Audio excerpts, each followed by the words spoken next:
in terms of results so far, 9 booked consultations since we've been running to online. 9 booked consultations, 9 shown. Yeah, that's the biggest. 100% show, which is that wouldn't have happened in person. No way. 100% shown, and 8 closed on a 299 front end. So 89% close rate online on Zoom right now. So that is that close rate is about 4 or 5% better than in person.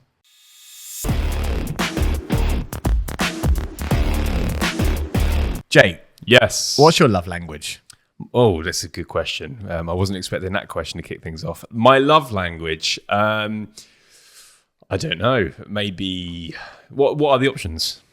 I don't know. Right. No. Words. Words. Words of affirmation. Acts of service. Yep. Not what you think it is. Get Get your head out the gutter. And I can't remember the rest. Okay, perfect. So, in fact, is touch one of them? Let's just is it Jake? Well, I'm touch, getting saucy now. Physical touch, right? And one other. But everyone should do this. Find out what their love language is. That's the biggest thing you're going to take away from this podcast. Hold on. Okay, words of affirmation, quality time, acts of service, receiving gifts, and physical touch. Can I have a bit of both? Can I get a little bit of a medley going on? No, but there is like a survey quiz thing you can do to find out what you are. Right, stop the pod. We're doing it. I'm words of affirmation.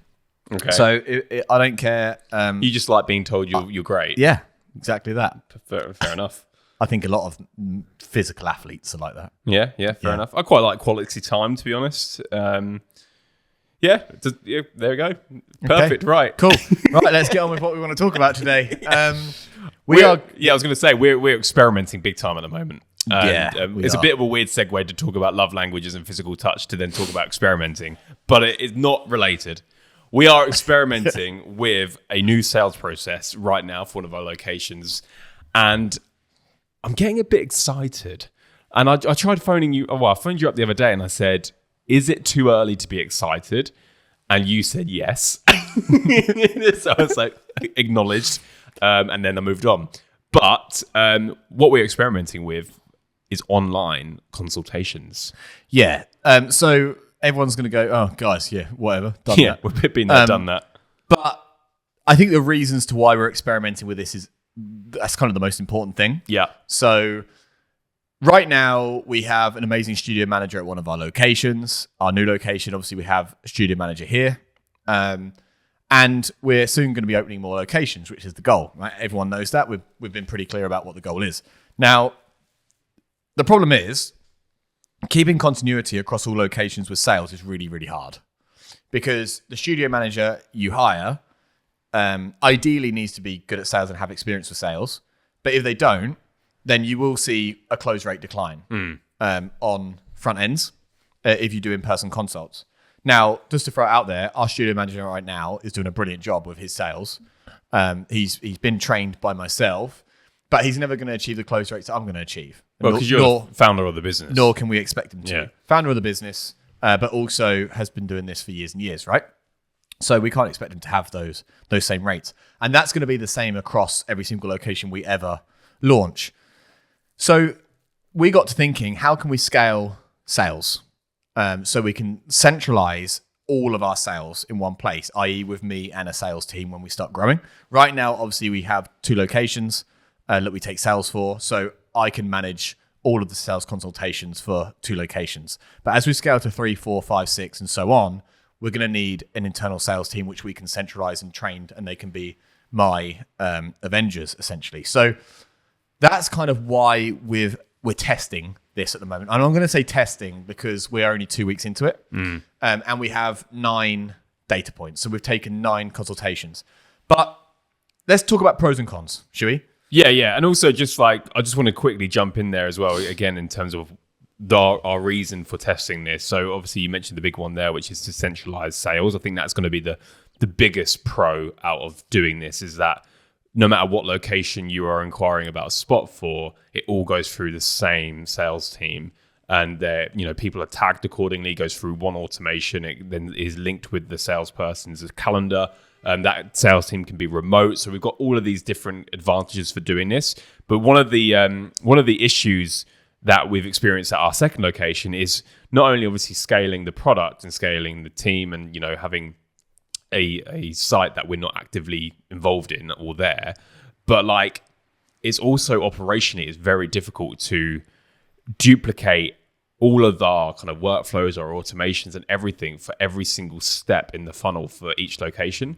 So that drag in terms of opening up a new site, that's going to be extended just from the amount of work that is needed to be done before we launch. And, that is essentially building out a whole new snapshot and a whole new CRM just for that location.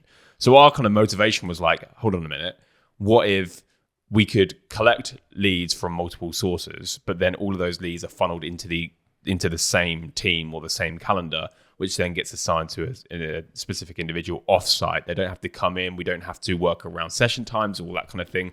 So that was kind of like my biggest motivation behind it, just from obviously being behind the wheel of all of our systems and stuff.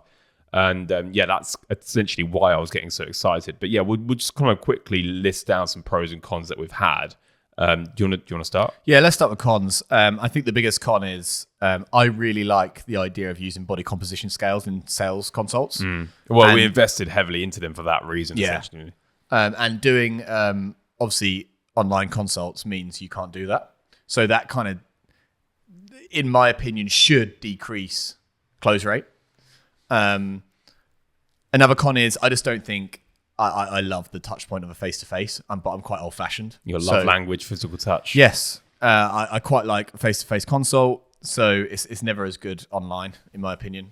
But that's obviously quite subjective. But that's also like probably your point of view and not necessarily the prospects. Yeah.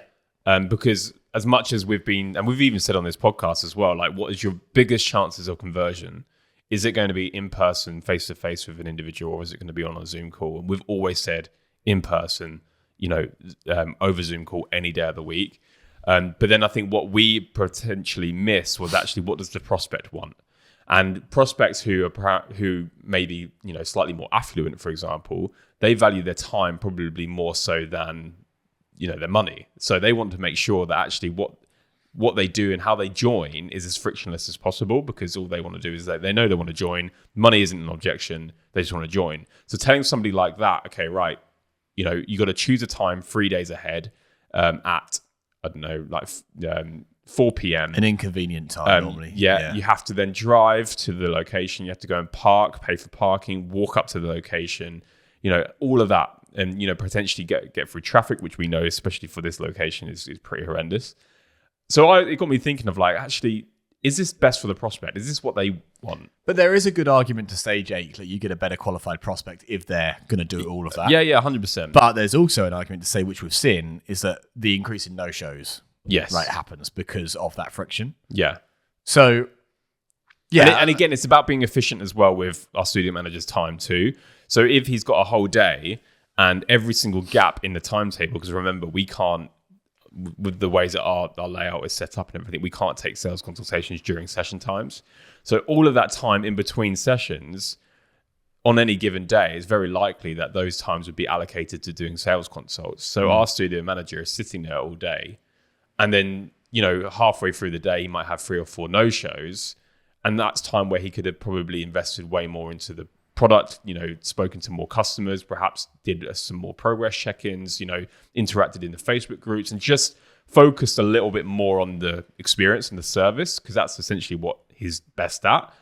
And we can then allow sales consults to then spread across the timetable, so you can actually take sales consultations while sessions are going on and then move the prospect to a health assessment, which I'm sure we'll talk about in a second. Yeah, so we pretty much summed up the cons, I think, of doing this. So the pros, obviously, Jake's talked about a lot of those already.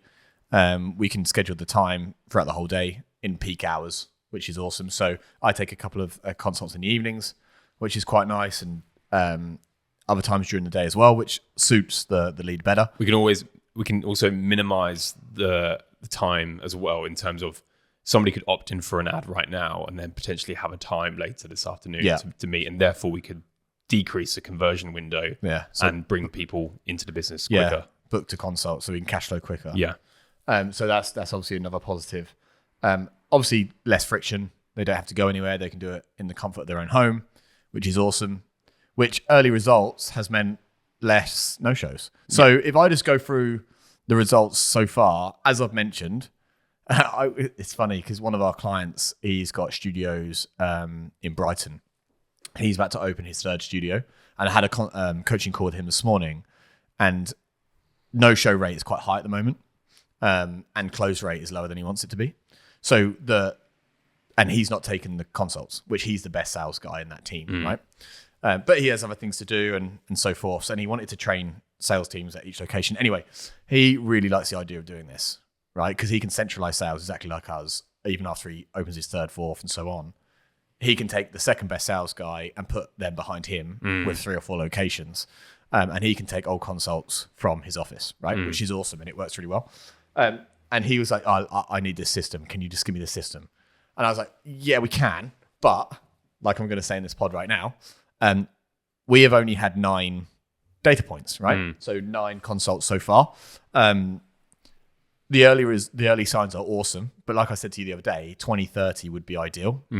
Obviously, 100 would be ideal. Because who's to say those 9 might have turned up in person and we've had the same, we just don't know yet. We like a lot to test. And I told him that, and he said he's doing it anyway, which is awesome. So. But also, it's like some of the optimizations that we've made since making that change too, where like, we can dive into this now if you'd like, but like, we knew that if somebody's opting into an ad and is having to then sit on an online consultation, we need to prime that prospect way more. Okay. Let's get there. Let's get there in a minute, because I want you to talk through the whole funnel. Yeah. So you can really lay it out for everyone listening. But we'll get there in a minute. So in terms of results so far, 9 booked consultations since we've been running to online. 9 booked consultations, 9 shown. Yeah, that's the biggest. 100% show, which is that wouldn't have happened in person. No way. 100% shown, and 8 closed on a 299 front end. So 89% close rate online on Zoom right now. So that is that close rate is about 4 or 5% better than in person, but we have had about 160 in-person consults. So our close rate has always been high. Obviously, the more consults you take, the lower your close rate tends to go. But the early signs are very, very good. I couldn't be happier. But ask me again in 20 consults time. We'll see. Hey, quick one from us. If you're enjoying this episode, you'll love our free weekly newsletter. It's for current and aspiring studio owners who are looking for the latest growth hacks to sign up more members and keep them. It's a quick 2-minute email covering the stuff we're testing in our own gyms. So you'll be getting access to what's working today. If you're interested, you can join 3,500 gym owners and go to thefitpreneur.com and subscribe. That's thefitpreneur.com. Anyway, back to the episode. Couple of like I said, the tweaks that we've made for this funnel. One of which is we filmed a video sales letter. So again, like talking about wanting to prime the prospect more and get them qualified to show up for that meeting and also know a little bit more about what we do, because I think there's always that slight gap there, wasn't there? Because our website is fairly minimal, and that's kind of done on purpose just to push people to the consult to learn more. But we felt like we needed more information about what we do, how we're different, and all that kind of thing, so that they're more primed to turn up and obviously therefore to buy. So that's one thing we did. So we filmed a 5 to 6 minute scripted video with our teleprompter, put loads of B-roll over the top thanks to Henry's big source of videos and things that he's captured for us over the last year. So where we talk about events, there's actual videos of the events going on and all this kind of thing. So that is now on our appointment page. So the lead opts in via Facebook. Facebook then sends that lead to the page to book an appointment where that video is hosted. And then after going through and booking an appointment, they then land on our usual FAQs page where we cover objections and so on. And they then get triggered a WhatsApp to them, which is saying, hey, thank you for booking in. And then an hour later, another WhatsApp follow-up goes out with a link to a questionnaire, a pre-call questionnaire. And this is something we had in our online days. But we felt it was important, again, just to increase that show-up rate and just to get people to affirm kind of what their problems are and that they're looking for help, and just to qualify them as well. So we have questions in there relating to things like, are you committed to follow a structured program? Have you tried a personal trainer before? Like, what is your primary goal? Do you think you'd be able to reach this goal on your own? Like all those types of questions, which again, just warm up that prospect even more. And then they come the time of their appointment, they get on Zoom, and you are there in full revamp gear. So it feels, again, branded. We kind of add that trust element to it. And then you roll through a new presentation, don't you? Do you want to talk about a little bit about what that presentation has in it and why it's slightly different to what we had before? Cool, pass the baton. Yeah. I will say I've learned something from this process, because the one that hasn't closed was our very first one. And I remember texting you straight after going, oh my God. Yeah. But then I reflected on that consult, and I was in an environment which was a really quiet environment. It was a good environment, but it wasn't like the gym behind. And I think studio behind is ideal. If not, like just having something that shows the studio behind, like a wallpaper, would be quite cool. But I also wasn't wearing revamp gear. I was wearing like some really nice gear, my pieces. Like Yeah. Go back a few episodes. Go back 10 episodes, you'll find out why. So I think I made a mistake there. And I think that was a lot of the reason why, because the prospect says that I tried to close, and they said, I don't, like, I've only just met you here, right? So there was clear lack of trust there, even though the consult was exactly the same in flow. And then since, I've tried to get to the gym, haven't every time, because there's been sessions on, or I've been at home in the office, and I've been wearing revamp gear, full kit. And I think that inherently brings trust anyway. Yeah. And also, like, one pro that we didn't mention is that we now have the ability to capture and record all of these sales consults. Yeah. So we can use that for internal training. We can use that to actually review and analyze the no closes. We could even share that with our Fitpreneur coaching clients as well, so they can actually see kind of what it looks like for an online presentation, how we roll through it. So there's plenty of benefits that come with that as well. Yeah, so just to roll through the deck, because we switched things up to make it even more optimized due to this process. So first of all, we qualify way more now with the questions and certain things in the funnel. They get to know way more information before they jump on that call with that VSL, which you've mentioned. And then they jump into the consult. I spend like 10 to 15 minutes just finding out about them, like being really curious. And then once I've made all my notes, I go, cool, I'm going to just get up my little presentation, right? And I get up the presentation and this deck, sales deck, which is... And your what, sorry? my sales deck. Your sales deck. Okay. And then I go through this deck. So it's Is it a big deck? It is. Oh, God. I grew up with this guy. I talk about revamp, Henry. Stop laughing. I talk about revamp, how we established, how we got fully booked at Hadley, and then I go into Halstead and let them know that we're letting some clients in. Yeah. At that time, the language is so important. This is what like good salespeople do. And then I go into our methodology. I talk about health, community, and events. Yeah. So I talk about those three things. And then I talk about the team. I show them a picture of the studio, talk about the team, each three. So show them the picture of the coaches, talk about each one of them as our dream team. And then I go into testing me. Then I go into the community. So I show like the types of wins that are shared in our private community, which they get access to, show them like 4 different examples of 4 different demographics of 4 different ages, and relate it to them. And then I talk through the app, show them a video, how to book, how easy it is, talk through the handbook that you get right at the start, which is awesome. They get excited about that. And then I talk through transformations of people, show them before and afters of people that have trained at Revamp. And then I go into final steps, the close. But then this is the really important bit. So if I was going to go into final steps of the close, I tell them what's next for them, what emails they're going to get, what things they'll have to do. Then I tell them price point. Then I ask them the yes question as we coach our clients. And then we get the yes. At that point, it would be really easy to take payment and send them. Then obviously once we slide them in the pipeline, they get all the onboarding information with what's next. But we decided to further build trust and to eliminate buyer's remorse. We decided that we were going to actually try and book their first training session with us and what we call a health assessment. So on the next slide, I slide across, I have QR code for Android and Apple. Depending on what they have, they'll scan the QR code, that automatically downloads the app on their phone, the Revamp app, right? At that point, I'm creating them as a client whilst they're doing that. They'll get an automatic email, which they have to accept invite and then put in their password. So now they have their email and password. At that point, I take payment, okay, and attach them to the challenge. They can log into the app and they're attached to the challenge and we book their first session together. We book their first session. They're super happy because we normally book that in the next like 1-2 days. And then what I do is say, let's book their health assessment. So their health assessment is essentially where we hand them off to our studio manager.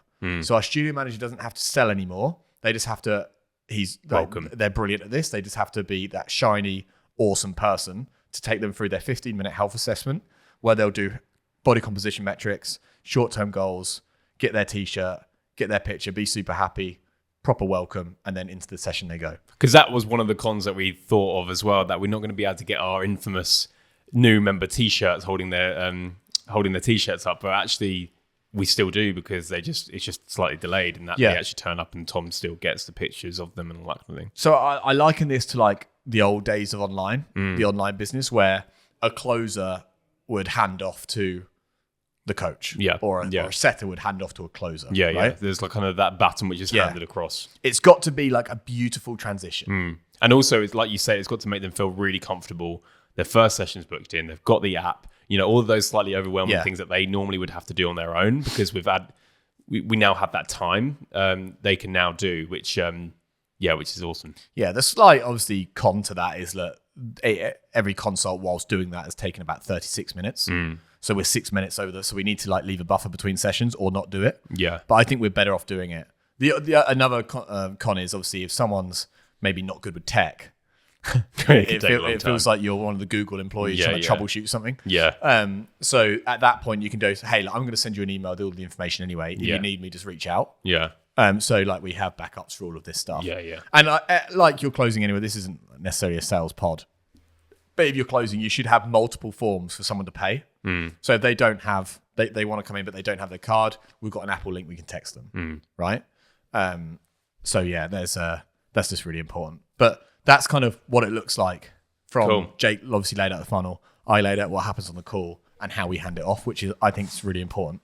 And early results show it's going in the right direction. So we're going to keep testing, and then if we can get up, like you say, to that 20 to 30 consultation mark, and if everything's looking good, we're going to switch everything up. We're going to move all of our systems to online consultations, and we're going to roll this out to some clients as well if they want it. So yeah, I think when we say online sales consults, a lot of the current gym owners who listen to us, or a lot of the people who just sell online, are going, "Yeah, guys, everyone's been doing that I've been forever." doing this for ages." But 99% of people, studio owners, don't do it well enough. Yeah, because it's more of a nurture process than anything else.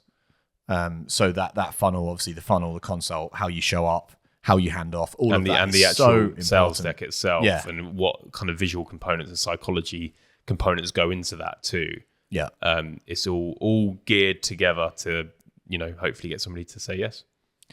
No, really cool. I think that's a cool episode because we are testing that and we're getting excited about it. There's other things we're testing as well, which is quite fun. Jake's built like this incredible AI bot, which is essentially acting as our outreach method. Appointment setter, yeah. Yeah, which is the early signs of that has been fantastic.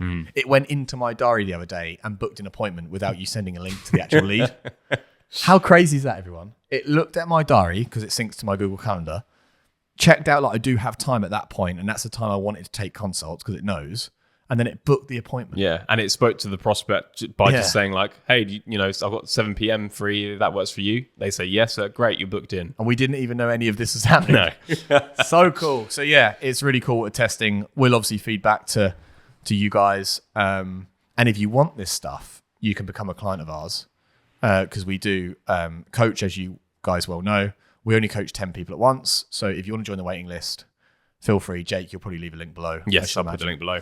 Join the waiting list. Let us know if you have a studio now or you're opening a studio, when that is.